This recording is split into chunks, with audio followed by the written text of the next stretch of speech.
They thought I was asleep. That's what saved me. It was one of those warm August evenings when the air hangs heavy and still. I was sitting in my old wicker chair on the porch, the one Martha used to say made me look like an ancient king holding court. The evening light was fading, and I had my eyes closed, listening to the crickets start their nightly symphony. That's when I heard my daughter Emily's voice drift through the screen door. "He's getting worse, Brad. Yesterday he couldn't remember where he put his reading glasses. They were on his head the whole time." My son-in-law's laugh was sharp, cutting through the evening quiet like a blade. "Your dad's 72, Em? Face it, the old man's losing it." I didn't move, didn't even twitch, just sat there with my eyes closed, my coffee growing cold in my hands. "The shop's hemorrhaging money," Emily continued. "All those old radio parts nobody wants anymore. When's the last time someone needed a vacuum tube?" Last month, I thought to myself. Mrs. Henderson's 1960 Zenith. Took me 3 days to find the right one. But I said nothing. "Listen, Em, we need to move fast." Brad's voice was closer now, probably standing right by the kitchen window. "Your dad's been talking about changing his will again, and you know who he's thinking about leaving everything to? Your precious sister in Argentina, the one who sends him a postcard twice a year and calls on his birthday, if she remembers.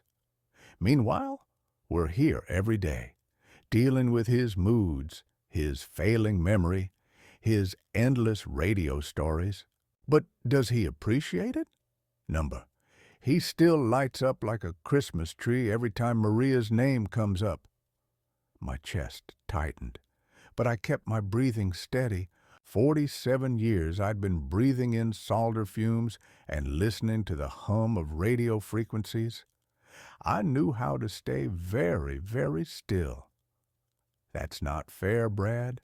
Maria was always his favorite, even when we were kids." Emily's voice cracked slightly. "Exactly. And now she's going to inherit everything while we've been the ones sacrificing our lives to take care of him. Not happening, Emily. Not on my watch." The word sacrificing hung in the air like smoke from a bad resistor. "So what are you suggesting?" Emily asked. "Competency hearing. We get him declared unable to manage his affairs. Then we become his legal guardians. The shop, this house, everything gets put in our names for his own protection, before he can ship it all off to Argentina." I heard Emily's footsteps pacing across the kitchen linoleum, the same floor where she used to slide in her socks on Saturday mornings, giggling as Martha chased her with a dish towel. "You really think he's incompetent?" "Honey, he talks to radios. He names them. Last week I heard him having a full conversation with that old Philco in the back room. Called it Chester. And don't get me started on how he still expects Maria to come visit soon. She hasn't been here in 8 years, Em. 8 years. Chester was a 1946 model. Beautiful walnut cabinet. Took me 6 months to find the original knobs. And yes, sometimes I did talk to him. When you've spent 50 years fixing things, you develop relationships with them. But I suppose that's not something a man who's never built anything with his own hands would understand." "The lawyers say it's straightforward," Brad continued, "especially with his age. Judges are sympathetic to concerned family members who've been doing all the heavy lifting." "What lawyers?" "The ones I consulted last month, while you were visiting your aunt." The cricket symphony seemed to grow louder in the silence that followed. Even they knew something was wrong. "Last month?" Emily's voice was small. "I've been planning this for a while, Em. Someone has to think about our future, about what's fair. We're the ones who drive him to doctor appointments. We're the ones who listen to his stories about the good old days of radio repair. Maria just sends those fancy postcards from Buenos Aires, and somehow she's still the golden child.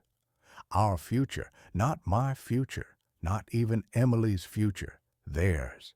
I sat there, motionless, as my daughter and son-in-law planned to erase 50 years of my life. The shop where I taught myself electronics by reading manuals until my eyes burned. The house where Martha and I raised Emily, where we celebrated her first word, her first step, her high school graduation.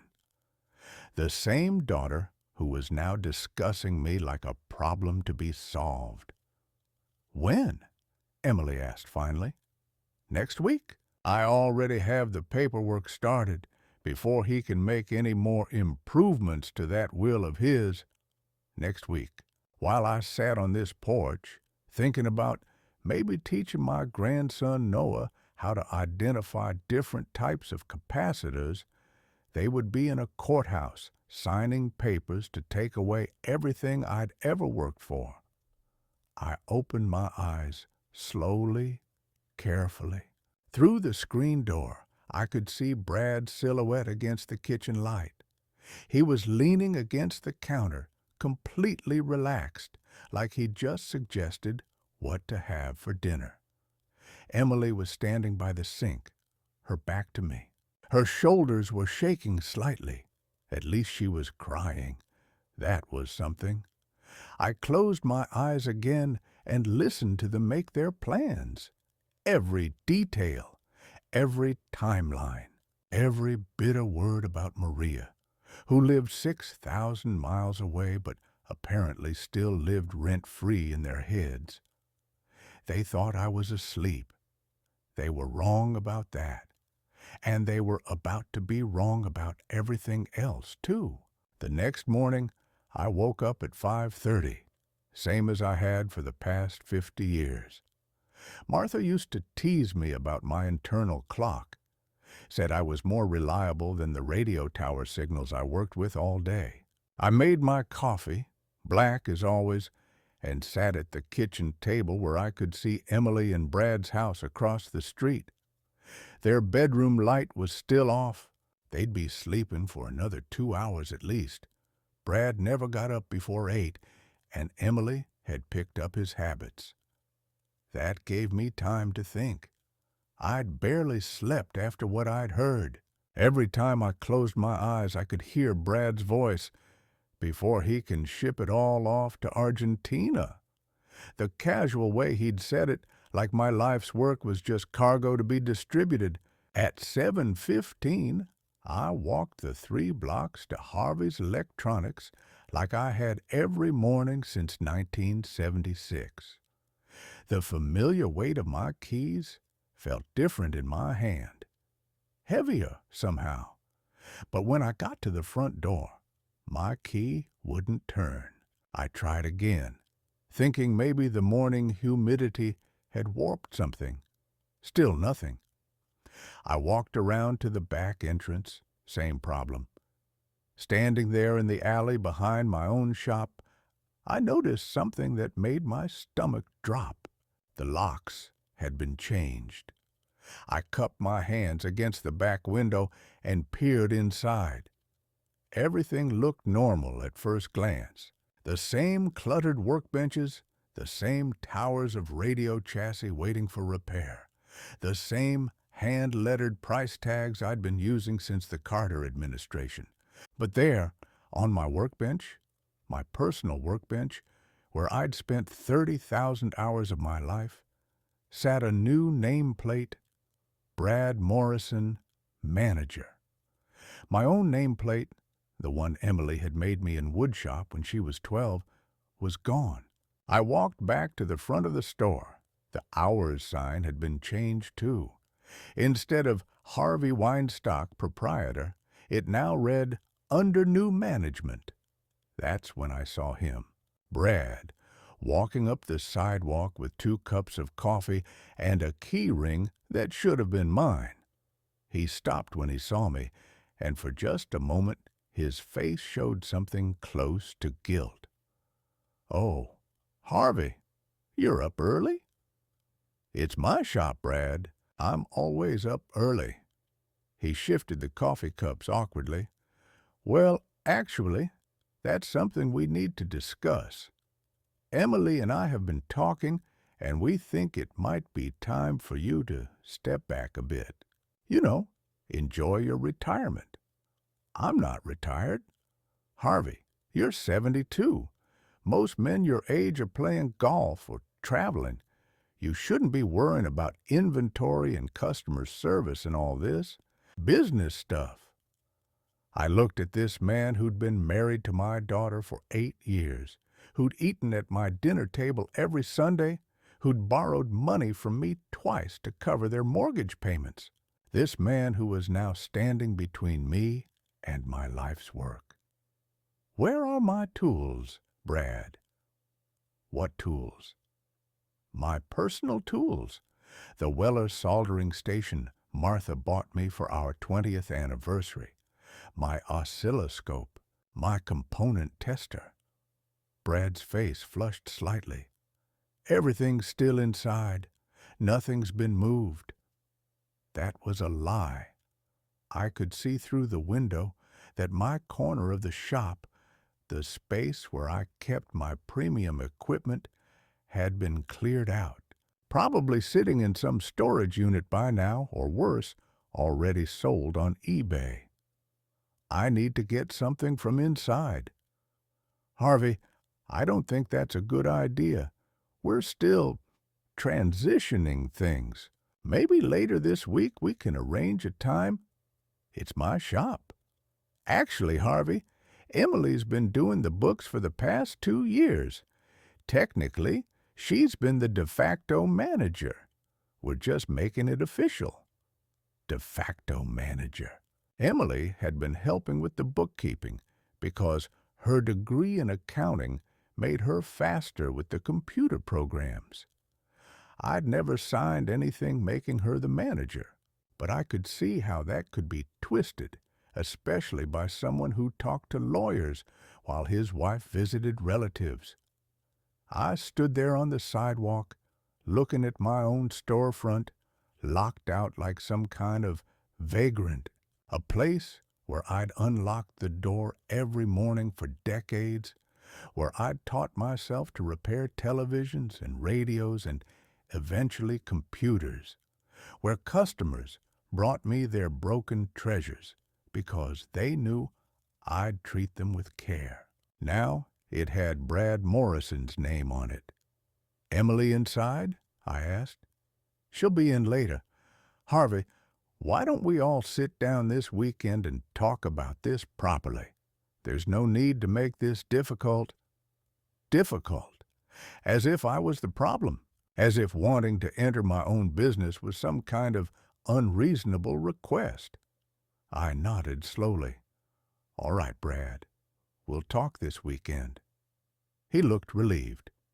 "Great. I'm glad you're being reasonable about this."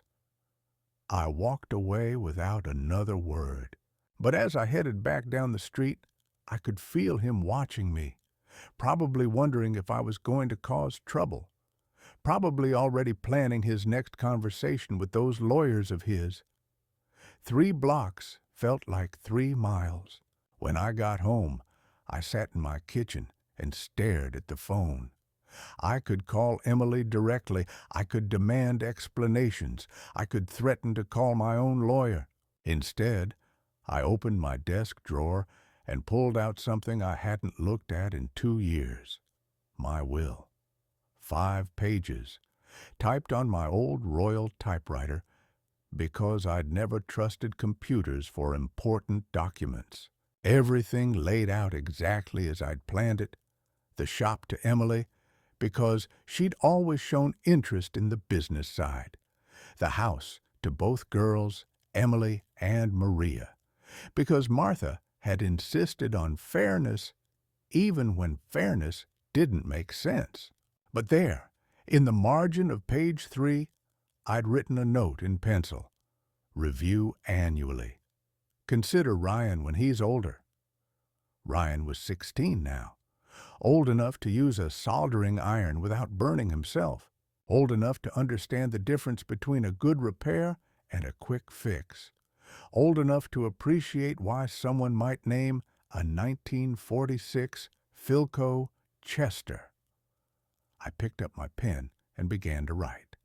Not a new will, not yet, but notes, ideas, questions I needed to ask. Questions like, what happens when the people you trust most turn out to be the ones you should have been watching closest? Outside, I could hear Brad's car starting up, probably heading back to my shop, his shop now apparently, to continue whatever transition he'd been planning for months. They thought they were so clever, changing locks while I slept. But here's what they didn't know about old radio repairmen. We're very good at finding alternative circuits when the main one fails. That weekend came and went without any family meeting. Emily called Saturday morning to say they were too busy and maybe we could talk next week. Brad didn't call at all.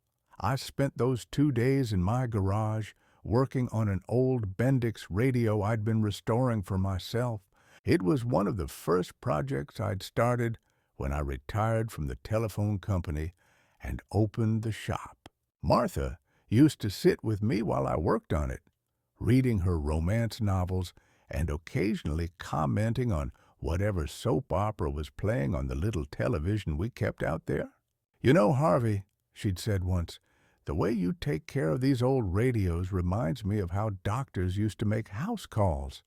Personal, careful, like each one matters. Each one did matter. Still did. Monday morning, I drove to the bank, same bank I'd been using for 37 years, where I'd taken out the loan to buy the building that housed my shop, where I'd made regular deposits every Friday afternoon like clockwork. Mrs. Patterson at the information desk smiled when she saw me. "Good morning, Mr. Weinstock. How can we help you today?" "I need to see all the account information for Harvey's Electronics. Everything. Bank statements, signature cards, authorized users." Her smile faltered slightly.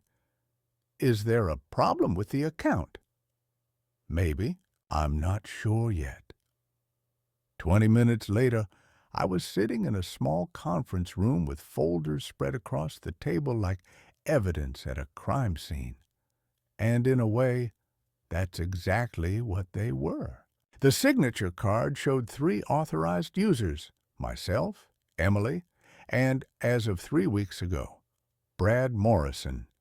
3 weeks ago, while I was at my doctor's appointment for my annual physical, the one Emily had insisted on driving me to because you shouldn't be driving alone at your age, Dad. I remembered that appointment.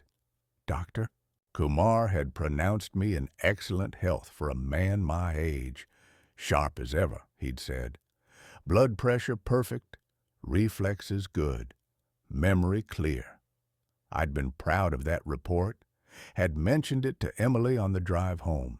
Apparently, while I was getting a clean bill of health, Brad was at the bank getting himself added to my business account. The recent statements told the rest of the story.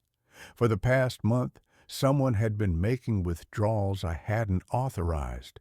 Not huge amounts, $500 here, $800 there, but enough to add up. The notation on each withdrawal was the same. Equipment upgrades. B. Morrison. Equipment upgrades. My 40-year-old oscilloscope that had served me perfectly well was apparently in need of upgrading. Along with my soldering station, my component tester, and apparently my entire inventory of vintage radio parts. But the most interesting thing was what I found in the business checking account. A deposit for $12,000 from something called Classic Electronics Liquidation Services. I'd never heard of Classic Electronics Liquidation Services. I asked Mrs. Patterson to print everything. Account histories, check images, deposit slips. She hesitated. Mr. Weinstock, I'm not supposed to provide all of this documentation without proper request forms. Mrs. Patterson, how long have I been banking here? 37 years, sir.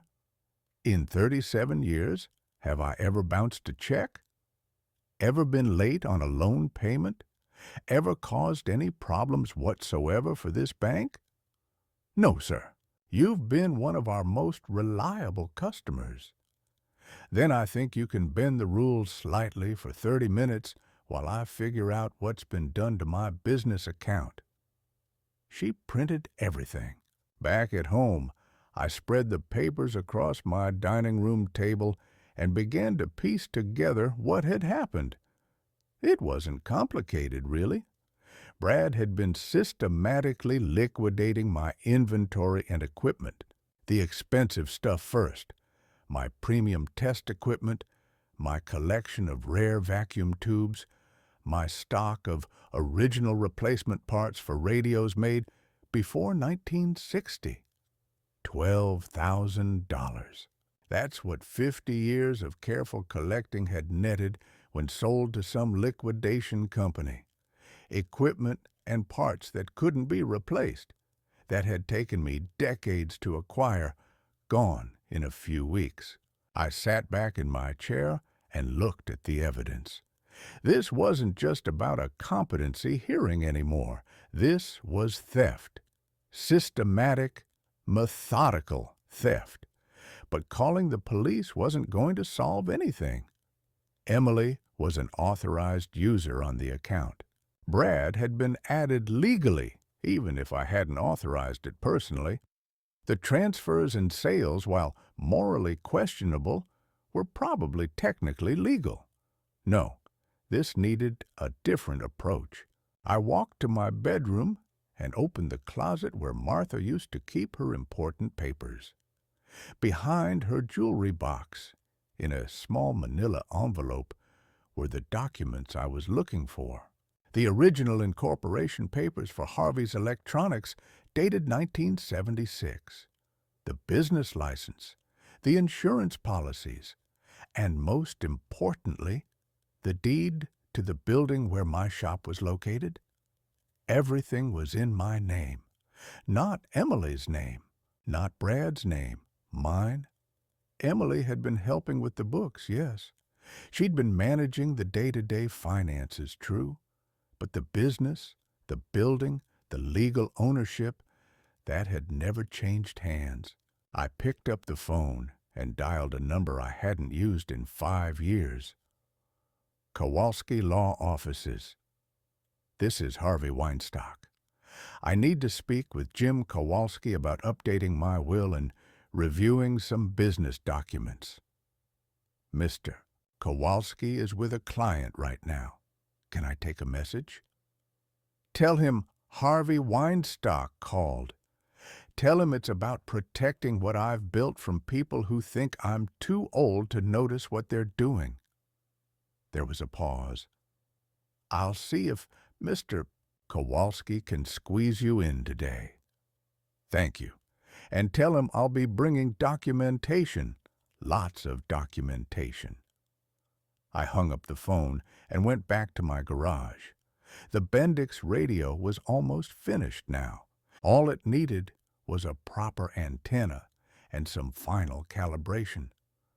I plugged it in and slowly turned the dial, listening as it pulled in stations from across the spectrum. Clear, strong signals from hundreds of miles away. Amazing what you could accomplish with the right equipment and enough patience. That's when I heard Ryan's voice from the driveway. "Grandpa, Mom said I should check on you." I looked up to see my grandson standing in the garage doorway, tall and lanky, like his father had been at that age, but with Martha's gentle eyes and my own stubborn chin. "Ryan, come in, son. I was just finishing up this old radio." He walked over to the workbench, genuinely interested. Most kids his age couldn't be bothered with anything that didn't have a screen, but Ryan had always been different. "Does it work? Listen for yourself." I tuned in a classical music station, and the warm, rich tones of a Mozart concerto filled the garage. Ryan's eyes widened. "That sounds better than our stereo system."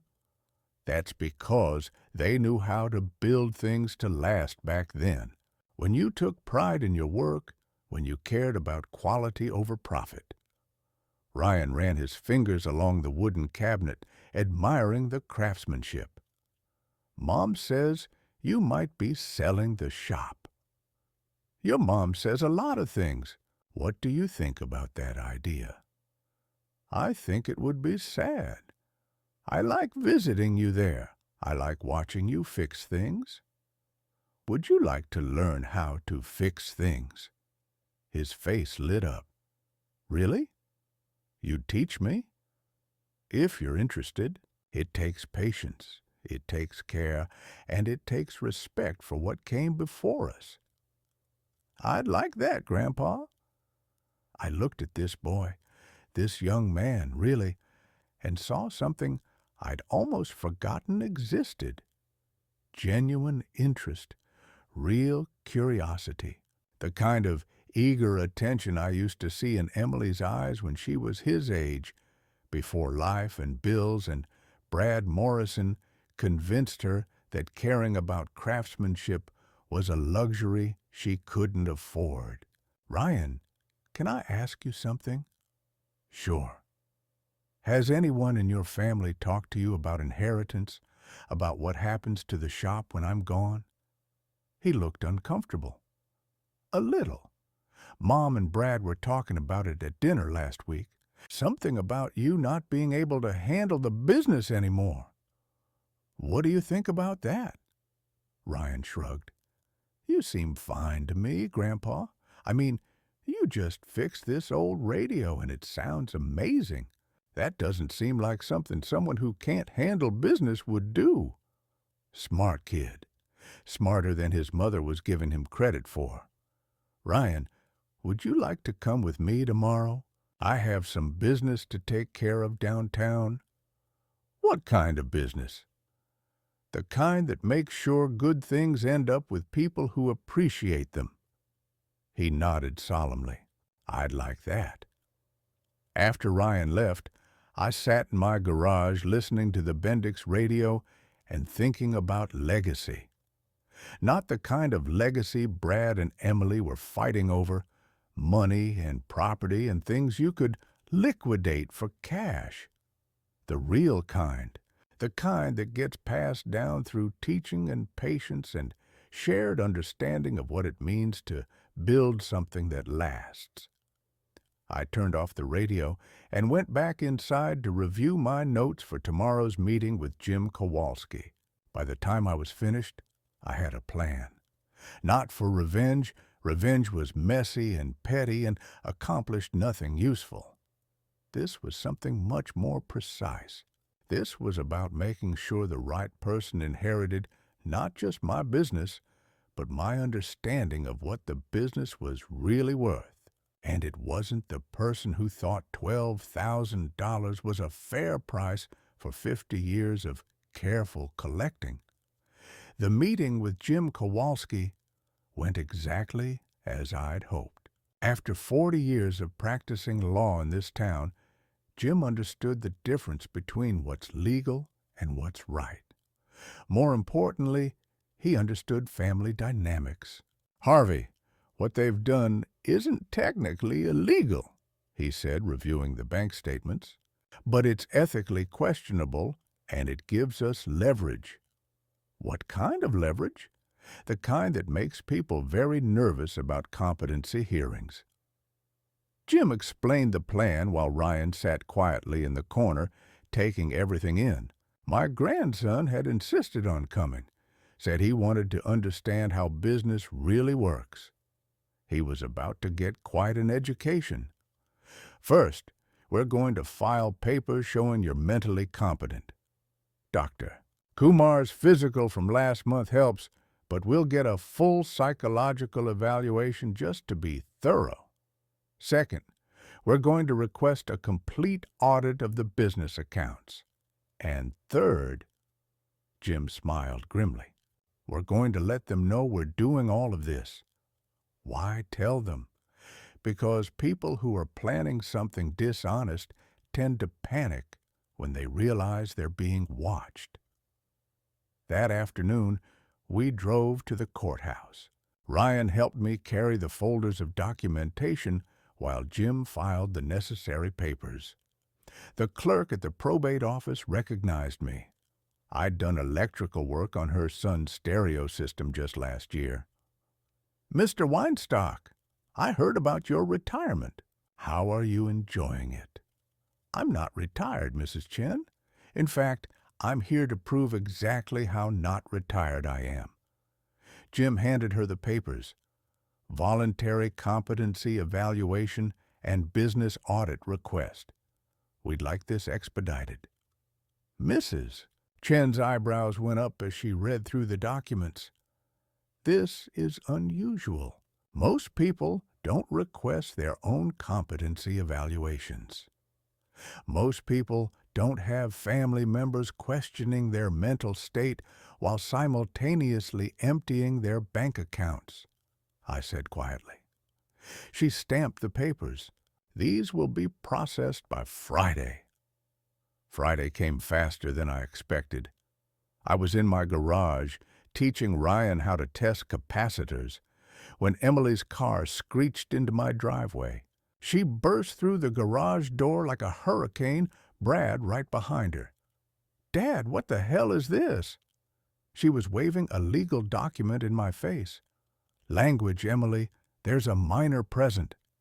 Don't you language me? You filed papers questioning Brad's management of the shop. You requested a competency hearing for yourself. Have you lost your mind? Actually, that's exactly what I'm trying to prove I haven't lost. Brad stepped forward, his face red with anger. Harvey, this is ridiculous. We were trying to help you. We were trying to protect your assets. By selling my equipment without telling me? By adding yourself to my bank accounts while I was at the doctor? The garage went very quiet. Ryan stopped pretending to work on the radio and watched his mother's face change. That's not... We were just... Emily's voice trailed off. Just what, Em? Just stealing from me systematically? Just planning to have me declared incompetent so you could take everything legally? We heard you talking about changing your will, Brad exploded, about leaving everything to Maria. We've been taking care of you for years while she sends postcards from Argentina. Ryan looked up sharply. Who's Maria? My sister, Emily said quietly. Your aunt. I have an aunt? The silence that followed was deafening. Here was a 16-year-old boy discovering he had family he'd never been told about, while his mother and stepfather tried to justify stealing from his grandfather to prevent inheritance going to someone they'd never let him meet. Ryan, I said gently, would you mind going inside and getting us some water? This conversation might take a while. He nodded and left, but I could see him through the kitchen window, clearly still listening. Sit down, I told Emily and Brad. Both of you. They sat on my old lawn chairs like children called to the principal's office. Emily, I need you to understand something. Yes, I've been considering changes to my will, not because I love Maria more than you, but because I've been watching how you treat what I've built. Your husband has been systematically liquidating my life's work and selling it to strangers. Classic Electronics Liquidation Services. I looked them up. They're basically a pawn shop for electronics dealers. Emily's face went pale. Brad told me that was just modernizing inventory. Modernizing? Emily, he sold my 1947 Hallicrafters SX 42 for probably $50. That radio is worth $2,000 to the right collector.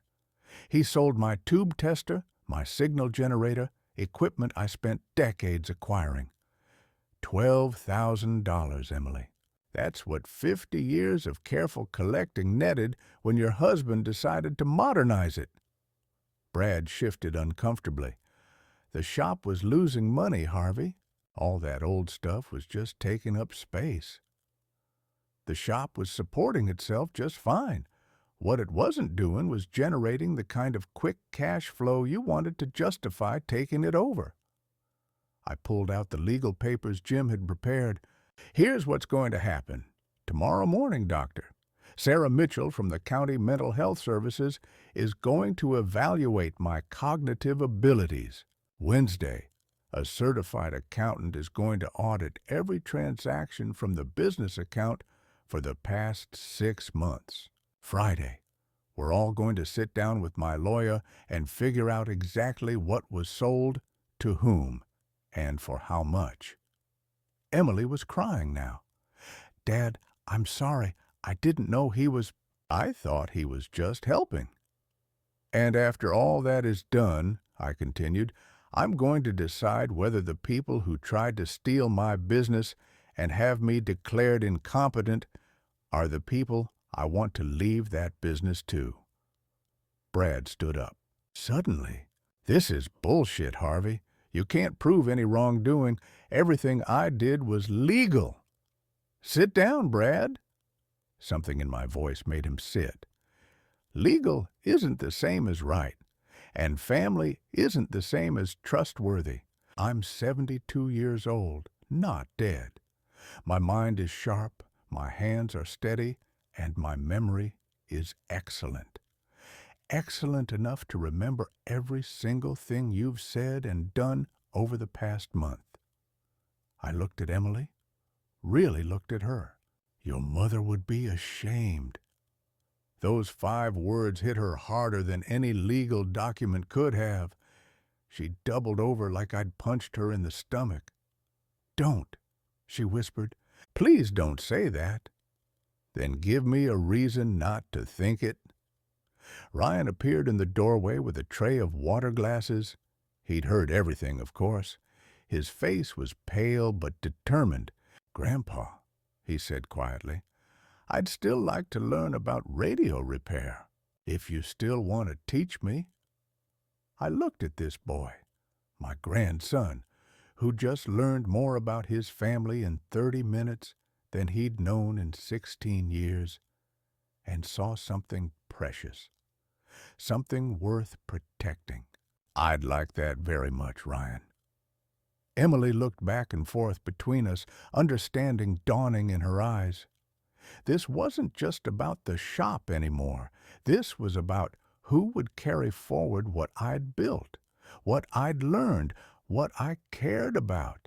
And right now, it wasn't looking like it would be her. The next week passed like a slow-motion earthquake. Everything looked normal on the surface, but underneath, the foundation of our family was shifting in ways that couldn't be undone. Dr. Mitchell's evaluation took 3 hours. She tested my memory, my reasoning, my ability to make complex decisions. She asked me to balance a checkbook, plan a hypothetical business strategy, and explain the technical specifications of vacuum tube amplifiers. When she was done, she looked genuinely impressed. Mr. Weinstock, I've evaluated hundreds of elderly patients for competency issues. Your cognitive function is not just normal for your age. It's exceptional. Your memory is better than most people half your age, and your technical knowledge indicates a mind that's still actively learning and problem-solving. I thanked her politely, but inside I felt vindicated in a way I hadn't expected. For months, I'd been allowing Emily and Brad to treat me like I was fading, like I needed their protection and guidance. Turns out, the only thing I'd needed protection from was them. The audit results were even more devastating than I'd anticipated. The accountant, a sharp-eyed woman named Mrs. Rodriguez, had traced every transaction back to its source. What she found painted a picture of systematic asset stripping that went back 6 months, not just the recent weeks I'd discovered. Mr. Weinstock, she explained in Jim Kowalski's office, your son-in-law has been liquidating your inventory and equipment in carefully planned phases.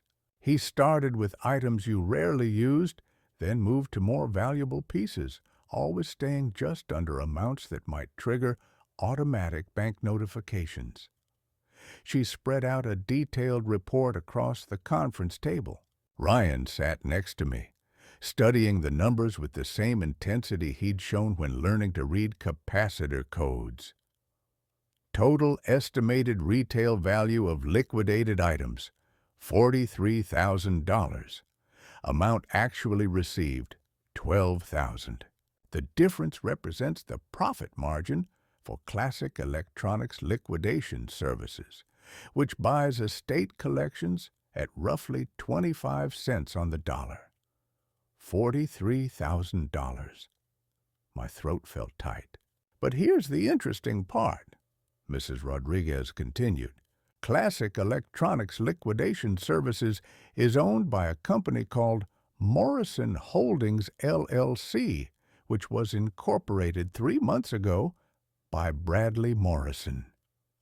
The silence in the room was profound. Even Jim, who'd seen his share of family financial betrayals, looked stunned. So Brad sold my equipment to himself? I asked quietly. Essentially, yes. He liquidated your inventory through your business account, then purchased it through his own company at a massive discount, probably planning to resell it later at market value. Ryan spoke up suddenly. That's not just stealing, is it? That's fraud. Mrs. Rodriguez nodded approvingly. Very good. Yes, this constitutes fraudulent conversion of assets, and since he used his position of trust to accomplish it, it could be considered embezzlement. I sat back in my chair, trying to process the magnitude of what had been done to me. This wasn't just family greed or impatience about inheritance. This was a calculated criminal scheme that had been planned for months. What are my options? I asked Jim. Legally, you could have him arrested. Civilly, you could sue for recovery of the full retail value plus damages. But Harvey ... Jim leaned forward. Are you prepared to destroy your daughter's marriage and possibly send your son-in-law to prison? That was the question, wasn't it? How far was I willing to go to protect what I'd built? I need time to think. Of course, but while you're thinking, we should take immediate steps to secure your remaining assets. Change all the locks, remove all unauthorized users from your accounts, and document everything that's left in the shop. I nodded.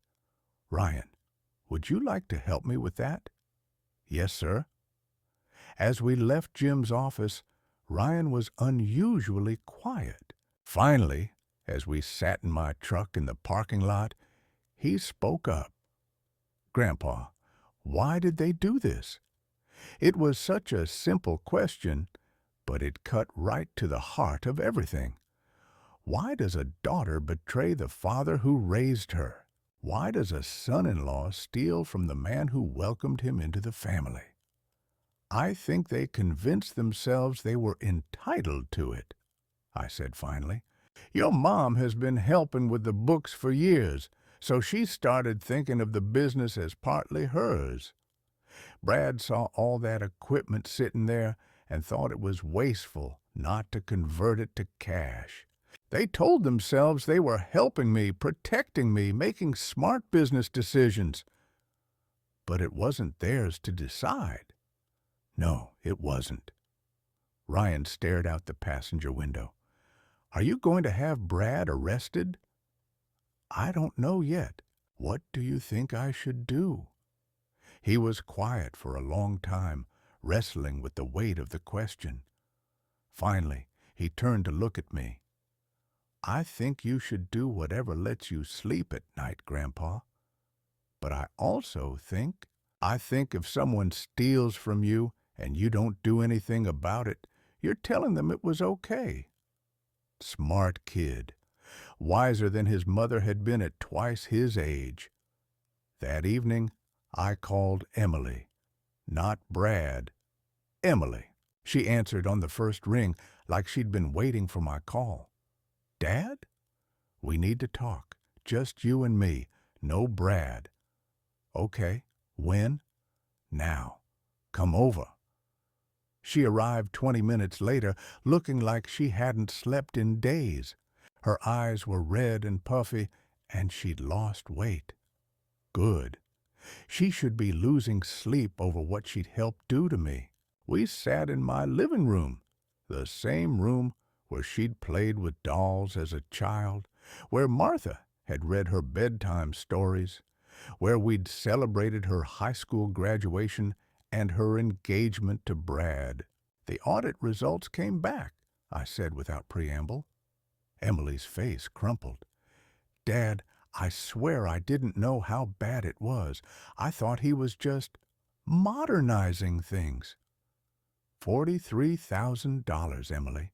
That's the retail value of what your husband stole from me and sold to himself. Oh, God. She buried her face in her hands. Oh, God, I'm so sorry. Sorry doesn't put my equipment back on my shelves. Sorry doesn't undo months of systematic theft. What do you want me to do? It was the right question, finally. Not what could she explain away, not how could she justify it, but what was she going to do to make it right? I want you to choose, I said, right now, tonight. Choose between your marriage to a thief and your relationship with your father. She looked up at me with shock. Dad, you can't ask me to. I can and I am. Your husband committed felony embezzlement against me.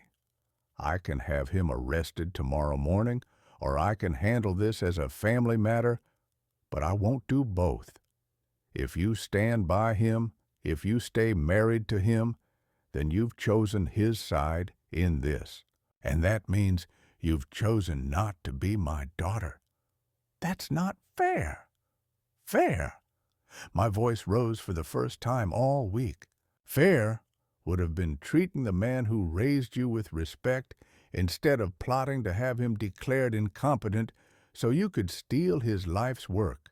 Fair would have been talking to me about your concerns instead of changing locks and liquidating my property. Don't talk to me about fair, Emily. She was sobbing now, the ugly kind of crying that comes from deep guilt and deeper shame. I love him, Dad. Then you've made your choice. I stood up and walked to the door, holding it open for her. Dad, please, there has to be another way. There was another way.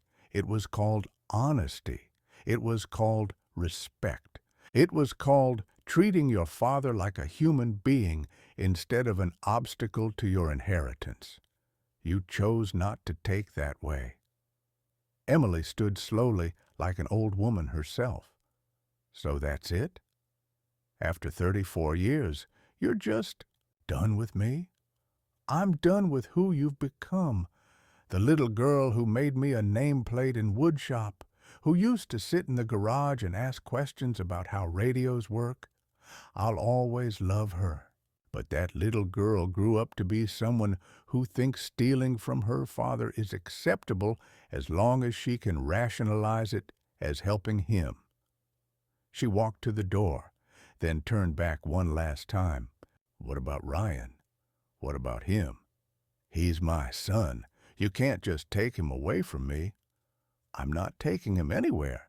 But if he chooses to spend his time with a grandfather who treats him with respect, rather than a mother who's married to a criminal, that's his decision to make.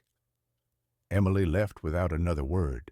I sat back down in my chair and looked around the living room. The same furniture Martha and I had bought when we were newlyweds. The same family photos on the mantel, including several of Emily at various ages. The same sense of loss I'd felt when Martha died, but different somehow.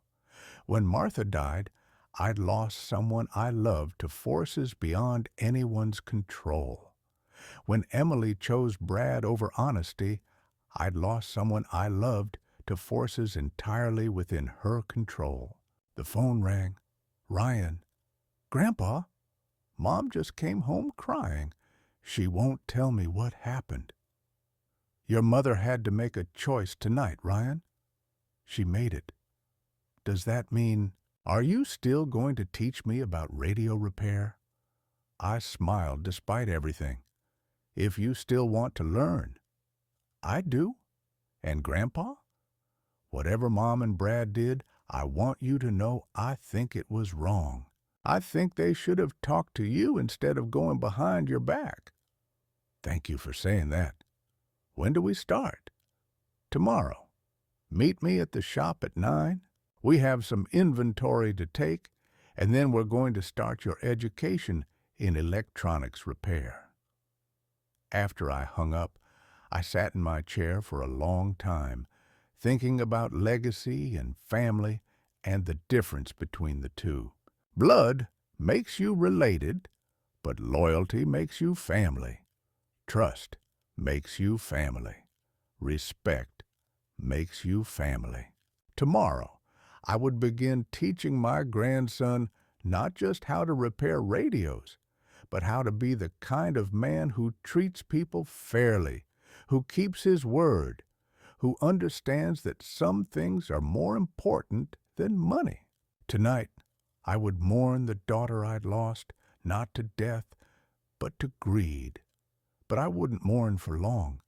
I had work to do, and a grandson to teach, and a business to rebuild.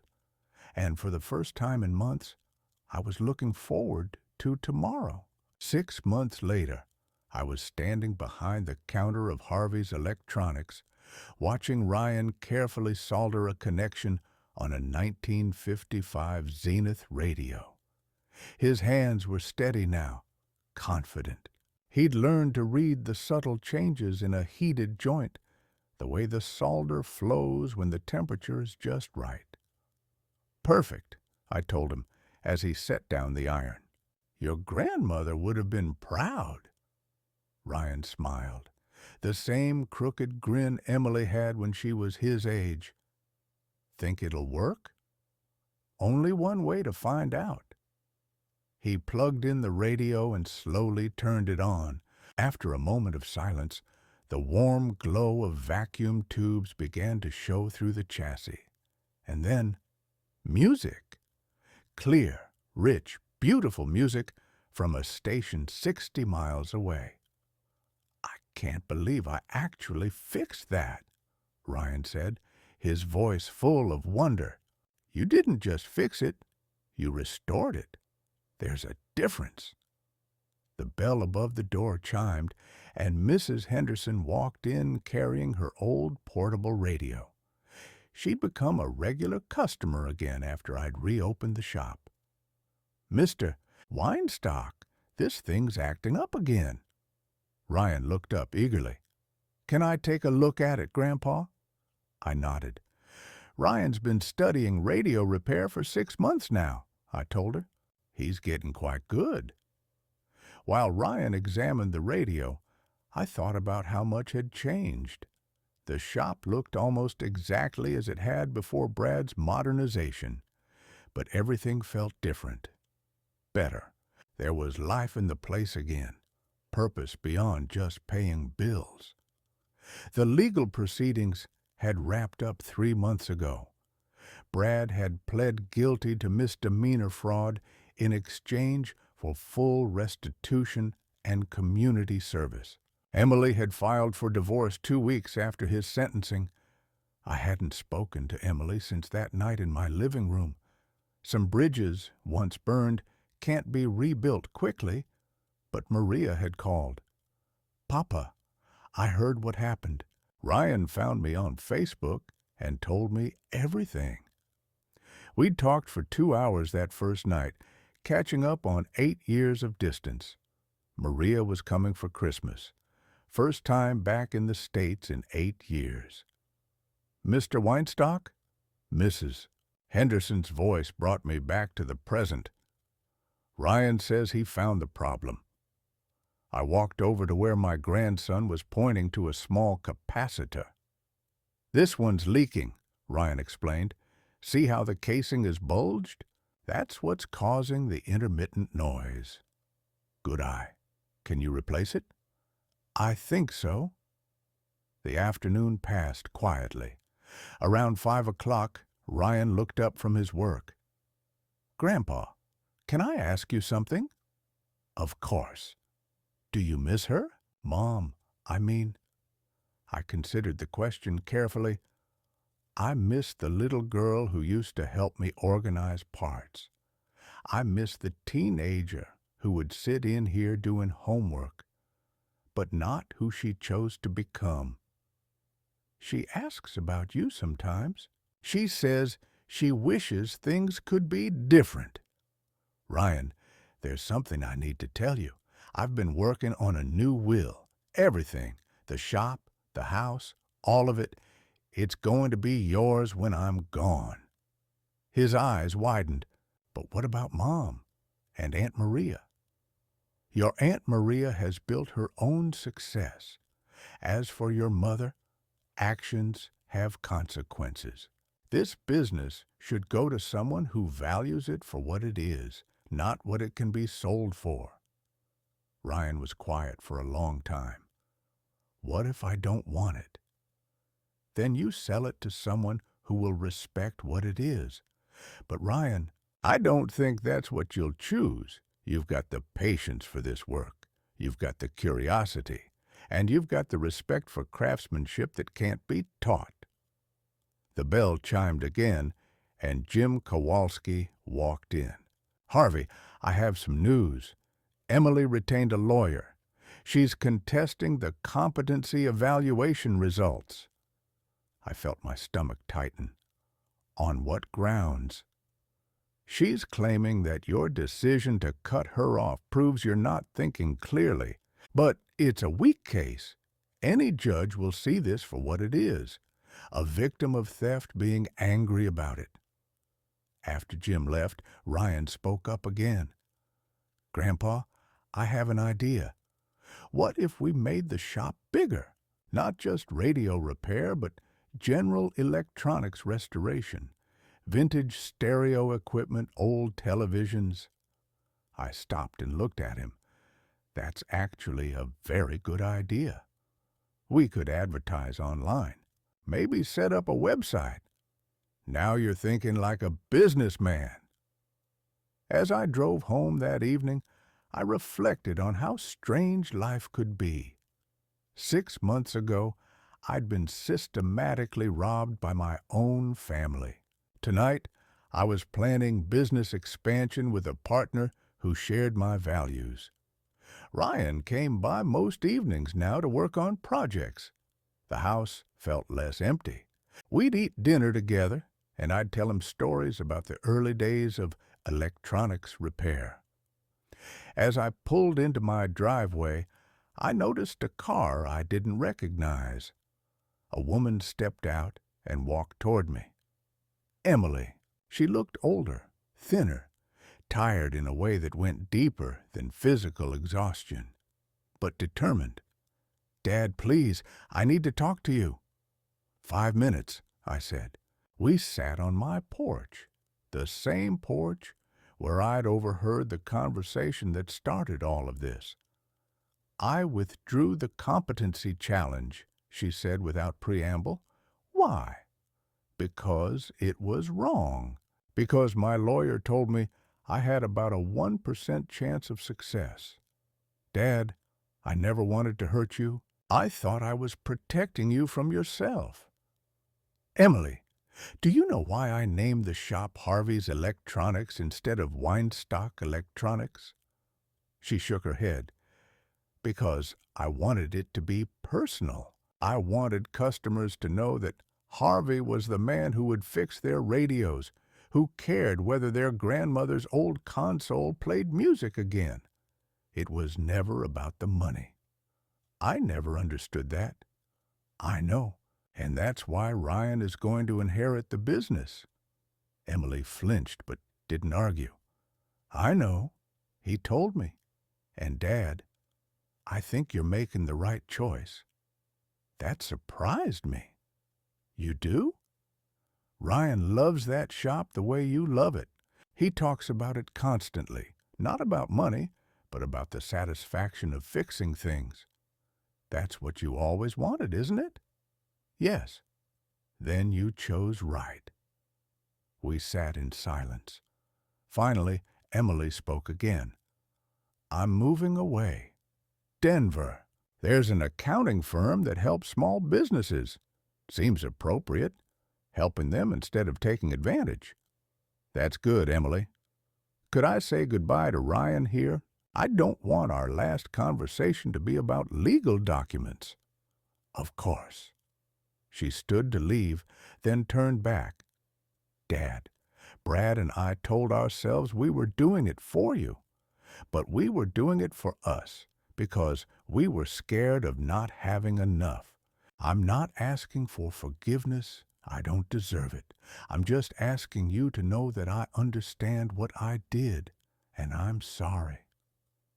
After she left, I sat on the porch thinking about forgiveness and family. Emily was right. She didn't deserve forgiveness, not yet. Understanding why someone does something terrible doesn't excuse it. The phone rang. Ryan. Grandpa, Mom called. She said she talked to you. She did. She's moving away. Are you okay with that? Yes, I think I am.